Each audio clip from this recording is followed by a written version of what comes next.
Lauren is a lover of all things, people, animals, nature, art, and dark chocolate. Give it up for Lauren.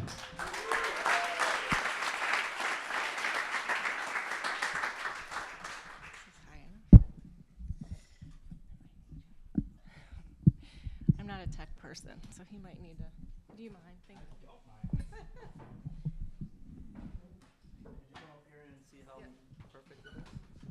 We good? Can you hear? Is it on? It is No. on.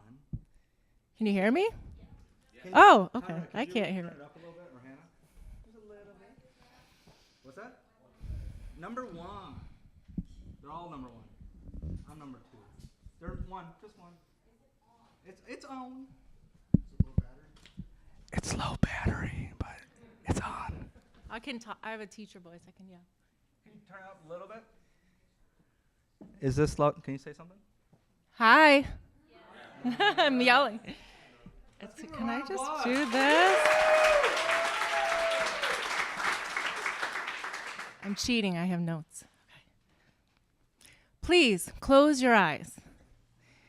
Think about where you're from, where you've been. What's your story? Where are you headed?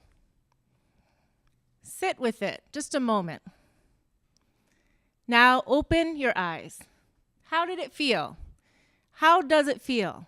How do you feel? Reggie sold streetwise at the corner of Leland and Lincoln Avenue near the Potbelly store for several years. He was a black man, maybe late 50s, early 60s, about 5'7". And he had gray hair that was cut short, and it kind of framed his face, both to show kind of like this gentle gratitude and also hardship. And because he sold streetwise, obviously we knew he's either homeless or without regular housing. And I would pass by him often, and we would talk sometimes, but usually just a hello. I would see him at all seasons, so frost in the winter and the summer warmth, fall, crisp spring air, all different times. No matter when I saw him, no matter how long he was out there, he always had a smile and a hello and seemed really grateful for just being able to make some money. And you know, we walk by people every single day, right? And we sometimes will give a little bit of change or sometimes buy a streetwise and wish them well, but we don't really think much about it in terms of like, what are we doing? We want to help out a little bit, but that distance kind of creates a safety net for us, right? It allows us to kind of engage, but we don't connect and move in closer. And like a lot of people, I would pass by and take the paper, say, keep warm, or thanks a lot, or something like that, and keep going. One day, he was selling this edition of the jazz festival that comes to Chicago every summer. And so we started chatting a little bit more, and I said, oh man, that's a great event. And Reggie's like, yeah, I used to play back in the day with the big guys. So he tells me the story about how he used to play in the clubs late at night till 2, 3 in the morning with like the Chicago great jazz artists. Now this is around the time of the Chicago teacher strike of 2012, where teachers were getting bashed all throughout the city, not just here, but nationally too. And I'm a teacher. I used to teach high school English. I now teach at college level, and I work with students who are becoming teachers. So this struck me profoundly how like all we hear about Chicago are the negative stories. This happens obviously, as we know, even today. And I started thinking about, I need to kind of look at things through a different lens because it was really frustrating to me. And I knew what good was happening in the city.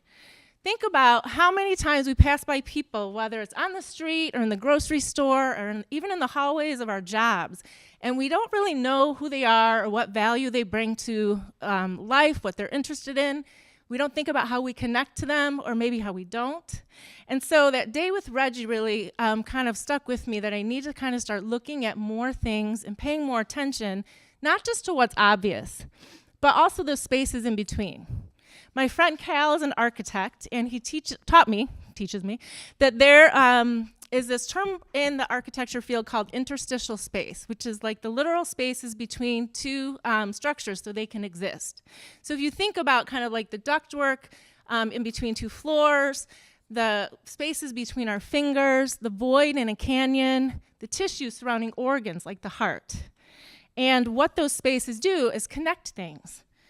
And so, in a sense, we could argue that our lived experiences and the things that we connect to and the people we connect to in our world are the interstitial spaces of our lives, right?